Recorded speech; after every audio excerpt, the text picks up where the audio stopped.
Hello and welcome to another random review and how-to. Today we're going to be talking about the Blackstone Adventure Ready 17-inch griddle cooktop with the side fryer.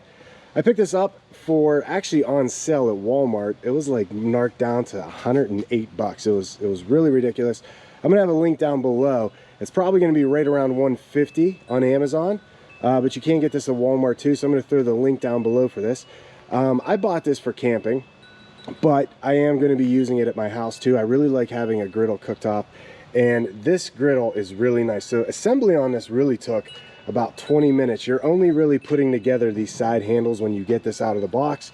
Everything else already comes assembled. It comes with this little hookup here that goes to your propane tank, as you can see. So that's included. But before I get started with showing anything about here, I want to also mention that you're going to want to get these griddle accessories. These are, in my opinion, must-haves for this assembly. So this one I also picked up at Walmart. I will put a link down below to Amazon. These are kind of hard to come by towards the end of the season because this stuff sells out. But you get two of the spatula flippers, and then you get this flat cleaner, and this is really important for keeping the griddle clean and cleaning up afterwards. And then you also get these two bottles. I keep oil in one and then water in the other. The water is going to be used for two things. If you're going to steam something like bread, if you're cooking it and you want to steam it, you throw a little bit of water down to steam, but also to keep your griddle seasoned. I just keep very simple vegetable oil in there.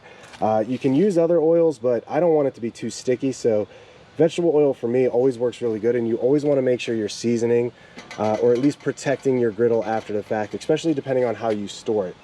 So let's get back over here on the assembly of this, or not on the assembly, but what it comes with, this air fryer here, not air fryer, this fryer. I have an air fryer. This fryer, you can see, comes with a lid. It has the little basket in it. The basket has this attachment handle, which is part of the assembly of what you put together. But this would be for if you're going to deep fry. I'm not much of a fryer, but I did want this because I wanted the side cooker. So this actually all comes out, and you can see underneath there that it has this little grate that holds everything in place. And this grate's nice because it has these two little feet on the back that slip underneath, and then it just falls into place there. So when you're actually on a surface, you don't have to worry too much about anything sliding around. Not that you're going to be moving too much, but I like the fact that that kind of locks in place. This little cooktop comes off. If you wanted to clean that, that's nice. You can see there's 3 feet that fit in there, one in the back and then 2 up. What I like is that it actually comes with this little shelf here. It covers this. So this is a cover, and it says the high heat here. And I will warn you that when you are cooking with just the griddle, there's a lot of heat that comes out to this side. I think it's just the way that the air and everything's moving underneath. It's also important when you're cooking on this to keep it level.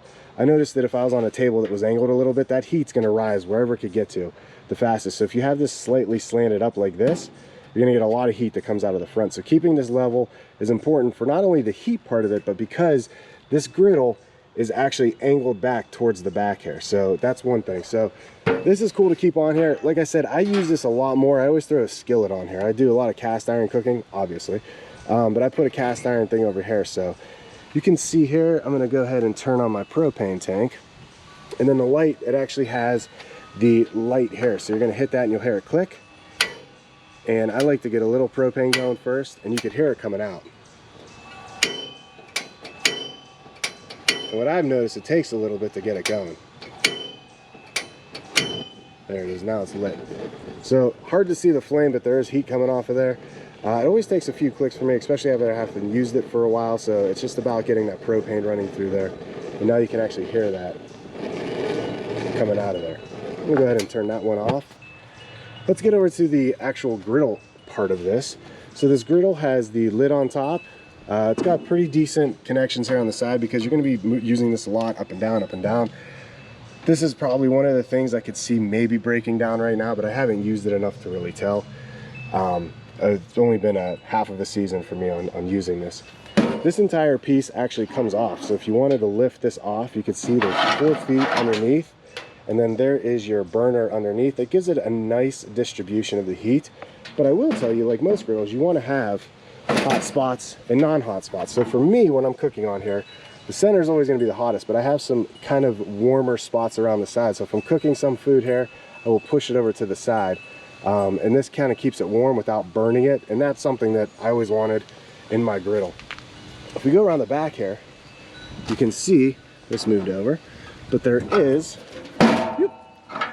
this little drainage here. So this is an easy way to kind of fill. All the oil is going to come off the back, dumps into here, and then this has been cleaned several times. You see how easy it is to clean it. It's all non-stick. The actual surface of everything else here is non-stick too, so I think that's nice because it makes cleanup very, very, very easy. So I'm gonna go back to the front here, open this up. I'm gonna go ahead and light this. Same situation. I always kind of like look around the side to see when it lights. I can hear it. And there we go, now it's lit. So I have it on high here. I'm actually gonna show you, I'm gonna do 2 eggs, just to give you an idea of how I cook here. But the first thing I like to do, once I get my grill on, and I'm heating it up at this point, is I get my oil, and I just put a little bit in the middle of where I'm gonna be cooking. So because I know my surface temperature in the middle is gonna be the hottest, I get that. And then this is, again, where these accessories come in so handy, is I can actually just go through and move this oil around. And because everything's so flat, you can see it's almost like I'm working with paint, which I really like. So just getting that middle part nice and oily for where I'm gonna cook. And I'm gonna go ahead and heat this up, and then I'm gonna show you how easy it is to cook some eggs on here. All right, so I've let my griddle heat up. Got 2 eggs. Really like the fact that I could just crack them on the side. It's the little things in life that make me happy. So again, my oil's right here in the middle. I'm gonna drop my egg on. You can tell I have a level surface because the egg hasn't moved too much. You can see it going towards the back, but again, that's because everything here is draining towards the back. So I'm gonna do 2 eggs right next to each other. Now heat wise, if it's too hot, you can adjust it. So I actually have it on high here, but if I was letting this burn for a while, I would turn that down because I obviously don't want to burn my eggs.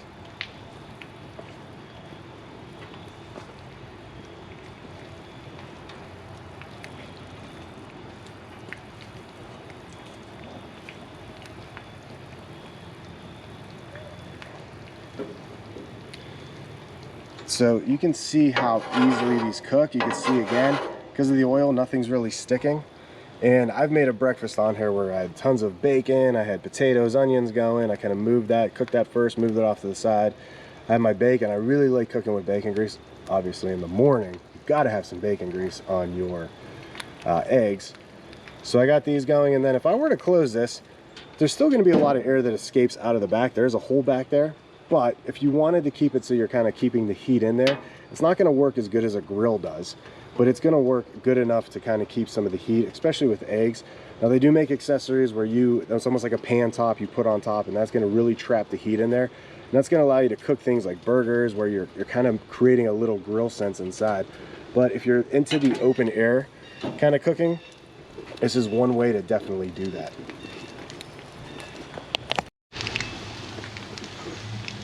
So I've been cooking these for about 2 to 3 minutes now. You like sunny side up, they're almost there. Got to get a little bit more cooked for that. But if you want them over easy, see how easy it is to scoop, whoop, and then flip. Very gentle with eggs. So if you want to do that, you go ahead and throw some salt, pepper on there and season them up. That's how you would do it. So again, I want to show you one more thing after this. I'm going to go ahead and finish cooking these eggs. And then I'm going to show you how easy it is to clean this, and that's probably one of the best features that I like. And maybe a little tip on how to just kind of keep everything seasoned after you get done cleaning it.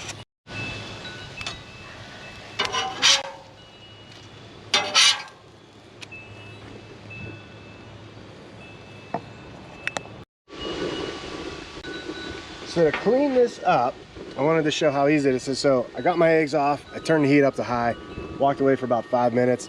Starting to smoke a little bit, and it's not as dirty as I typically would want when I'm going to clean it, but I just wanted to show you. So I have my little water bottle here, and what you do is you get everything nice and freaking hot in here, and then you're going to just spray this wherever you have the whole surface. You can spray, and you're going to see it's going to steam it. The water's going to evaporate, but what it's going to be doing is cleaning out the griddle surface. You're going to see if there was a lot of different stuff burned onto here, that water would turn very brown real quick, and then you just let that water sit and steam for a little bit. And then you grab your little scraper tool and you're just going to push everything off. So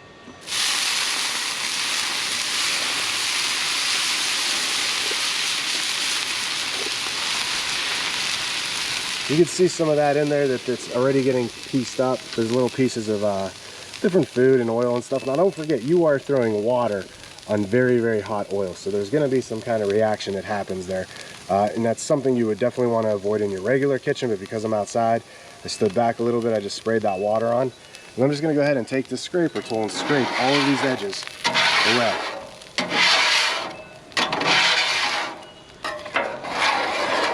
And what I'm doing is I'm pushing everything towards the back, towards that little hole.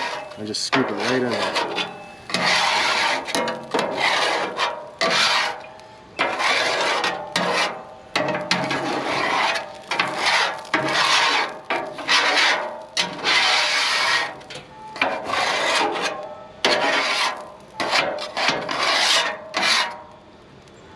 So what you can't see, I'm gonna go ahead and move the camera here for this part.